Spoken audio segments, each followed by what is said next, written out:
bit. But first, we start with a prominent national writer who's been covering this story for the last couple of days, our good friend Nicole Auerbauch of USA Today Sports, joining us on the phone. Nicole, let's start with an interesting topic here because so many folks are concerned about whether Minnesota will or will not play in this bowl game. At the end of this story, it could turn out to be the least important, least impactful aspect of this story.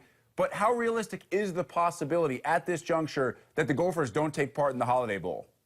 Oh, I think there's a real chance that this could happen. I think that what is getting a little bit confused in this boycott is exactly what players are frustrated about. And it's not that there was an investigation into a sexual assault. They're not trying to be insensitive to victims of assault.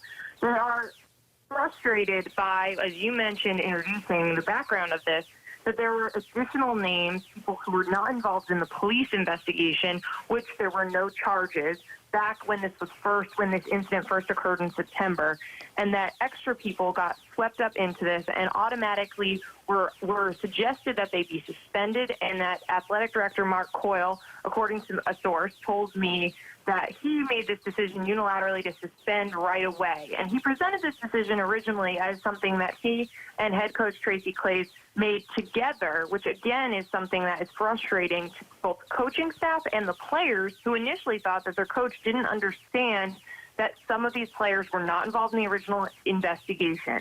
And we're finding out about this for the first time on Tuesday. And I think that you notice that when you see Tracy Claeys tweeting that he supports the players last night about their boycott, and also that other assistant coaches were present when they read this statement yesterday. So there's a lot going on here, and I think that people are missing the point about what they're protesting. That comment about due process and the way that schools investigate sexual assault, which is such a difficult topic, so murky and so different school to school, really should be the center of attention here, because it's not just always bad for the accuser. It's also can be tough on the accused if they were not involved, and that's what the Minnesota players are protesting about, and also the way that the information and the decision was made involving their athletic director with players who some had already been punished during a police investigation. They sat out, and then others who now just got swept up into this. Like you said, the fact whether or not they play the bowl game takes away much of a backseat to these larger issues about how colleges handle allegations of sexual assault. But at this point, it's just so complicated, and there are so many layers to this. I would be surprised if it's decided, if there's resolution very quickly, and I don't know what the Holiday Bowl's deadline would be in trying to replace Minnesota for this game. The game is going to happen. I just don't know at what point do they make a call to, say, Northern Illinois or another Big Ten team, or however they would determine who would replace Minnesota. I don't know if they give them all tomorrow or not, but it's a very complex issue, and it's not easily resolved. Nicole, to continue a point that you brought up, Antoine Winfield Sr. said today that his son was brought in as part of this investigation and under the auspices of being a witness, that he was simply going to recount what may or may not have happened that night, and then he was added to the suspension list. I think this is part of what Drew Wolotarski is talking about with due process. And we'll get into this a little bit later with a legal expert on the show and how due process may or may not play in, since this is a Title IX investigation. At day's end, what do the players actually want to know? Well, I think some of the stuff that they want to know is stuff that the school can hide behind student privacy laws, the stuff that we might want to know, intricate details of the investigation and how it went about. Other things we may not get full answers on. But I think, for example, if you have someone, again, like if you have someone who's brought in as a witness to describe something, but then suddenly gets blindsided as being involved in something because someone else said they were, maybe were there other people there that were corroborating the original story, or there were people corroborating another story? We don't investigation was at this time, why the number ballooned after a police investigation, which we know more about how legally and police departments investigate allegations of sexual assault, and that's more uniform across the board. And obviously there's a lower burden of proof on a Title IX investigation, but we don't know how it came about. So I think that the players here are defending the ones who were blind. investigation and the recommendations for some pretty harsh punishment, without knowing exactly how the investigation came about. And then also, I think that you can sense their anger and maybe what ultimately brought them to the point of protesting by not having any football activity is the frustration about their athletic director and president. But I think most of their ire is at Mark Coyle, the new athletic director, for not seemingly trying to understand the nuance of the situation and unilaterally deciding to suspend a bunch of players when this decision comes down. And there is, to my understanding, not a process to appeal anything because they're in finals right now, and they're not able to do anything on that front with the school investigation until January. Again, that's my understanding of the situation.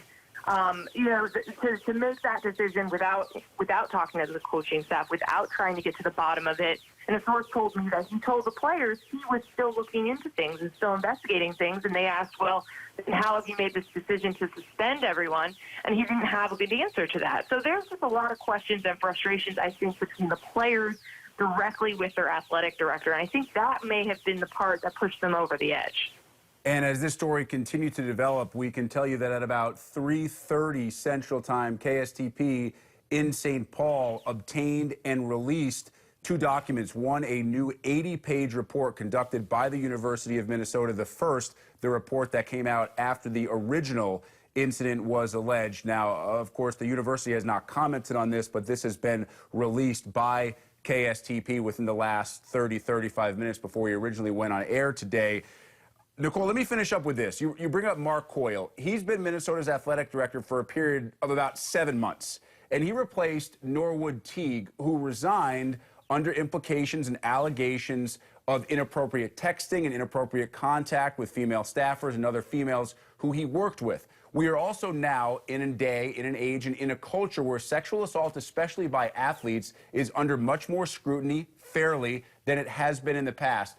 How much does that, as a background, you think impact what's going on right now in Minneapolis?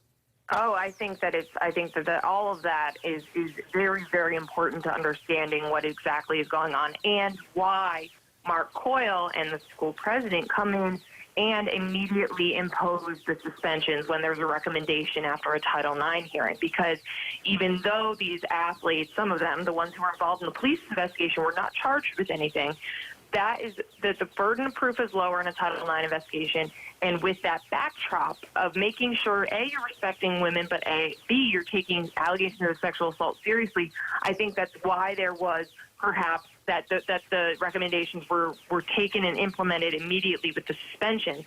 And that's something that's very important to keep in mind here, because it is important to investigate all of these things thoroughly and take everything seriously and treat women with respect. But the process and the due process parts of this also apply to those accused. And so I think that in that element, that second part of the sentence, is where the protests and the frustrations are by the teammates of the players who got swept up in this second investigation. So it's a really, really complex situation, and I don't think the players or anyone are trying to say anything bad about a victim of sexual assault or anything of that sentiment. So some people, there's a wide range of reactions to this protest, and I know that is one that they're making light of sexual assault investigations, which I don't think is the point here. Their point is about due process. Their point is about getting to the bottom of what actually happened and faulting those who are at fault.